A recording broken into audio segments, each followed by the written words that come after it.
আসসালামু আলাইকুম ফ্রেন্ডস, কেমন আছেন? আশা করছি আল্লাহর রহমতে খুব ভালো আছেন। ইউটিউব ভিডিওর ভিউ বাড়ানোর জন্য বা ইউটিউব ভিডিওকে আকর্ষণীয় করার জন্য একটি আকর্ষণীয় থাম্বনেল খুবই গুরুত্বপূর্ণ ভূমিকা পালন করে। আর আজকের ভিডিওর মাধ্যমে আমি আপনাদেরকে দেখাবো যে কিভাবে আপনি আপনার ইউটিউব ভিডিওর জন্য প্রফেশনালি থাম্বনেল তৈরি করবেন। তো সেটা কি করে করতে হবে তা আজকে আমি আপনাদেরকে হাতে কলমে দেখিয়ে দেব। তার জন্য ভিডিওটি মনোযোগ সহকারে শুরু থেকে শেষ পর্যন্ত দেখবেন। তো চলুন দেরি না করে ভিডিওটি শুরু করা যাক।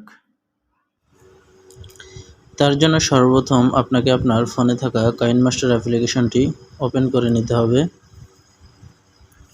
তারপর এখানে প্লাস আইকনটির উপরে ক্লিক করে দিবেন। তারপর এখানে 16:9 এই রেশিওর উপরে ক্লিক করে দিবেন। তারপর এখান থেকে ব্যাকগ্রাউন্ড এই অপশনটির উপরে ক্লিক করবেন। তারপরে এখান থেকে যে কোনো একটি ব্যাকগ্রাউন্ড সিলেক্ট করে নেবেন। তো আমি লাল অপশনটি ক্লিক করে নিচ্ছি।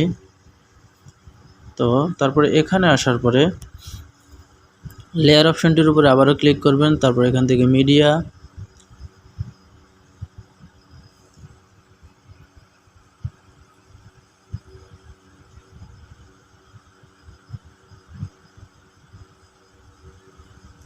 তারপর এখান থেকে ডাউনলোড করা ইউটিউব লোগোটি সিলেক্ট করে নেবেন। সিলেক্ট করে নেওয়ার পরে এটাকে একপাশে টেনে রেখে দিবেন। তারপরে এটাকে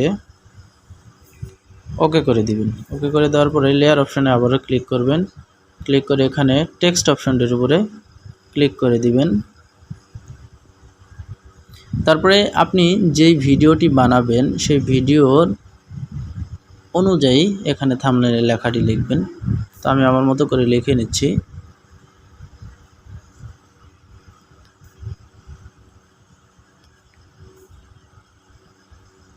এটাকে একটু বড় করে নেব।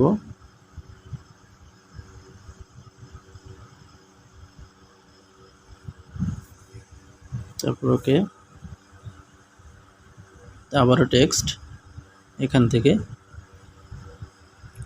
কিভাবে থাম্বনেল তৈরি করবেন। তো ওকে, এটাকে আপনার মতো করে সাইজ করে নেবেন। এখানে থাম্বনেল বানানটি ভুল হয়েছে, এটা ব্যাপার নয়, শেখাটাই আসলে মূল উদ্দেশ্য। তারপর এখান থেকে ওকে করে দিবেন। ঠিক আছে। তারপরে এখানে কিভাবে থাম্বনেল বানাবেন এই অপশনটির উপরে আপনি ক্লিক করে এখান থেকে আউটলাইন এই অপশনটির উপরে ক্লিক করে দিয়ে এটাকে এনেবল করে দিবেন। তাহলে এই লেখাটা দেখতে সুন্দর লাগবে। একটু চাইলে বাড়িয়ে দিবেন ব্রাইটনেসটা, তাহলে আরও দেখতে ভালো লাগবে। ওকে, একই রকম এখানে এই অপশনটির উপরেও সিলেক্ট করে দিয়ে আউটলাইনটা অন করে দেন। অন করে দিলে দেখতে ভালো লাগবে। ঠিক আছে। এবার ওকে করে দেওয়ার পরে এবার আমাদেরকে যে কাজটি করতে হবে সেটা হচ্ছে যে এটার একটি স্ক্রিনশট নিয়ে নিতে হবে।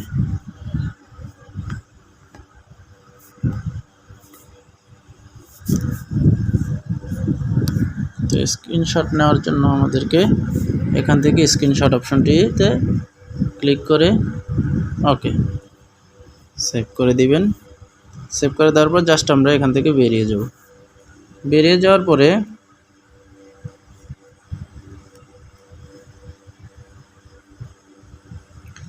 আমরা পিক্সআর্ট এই অ্যাপ্লিকেশনটি এবার ওপেন করব।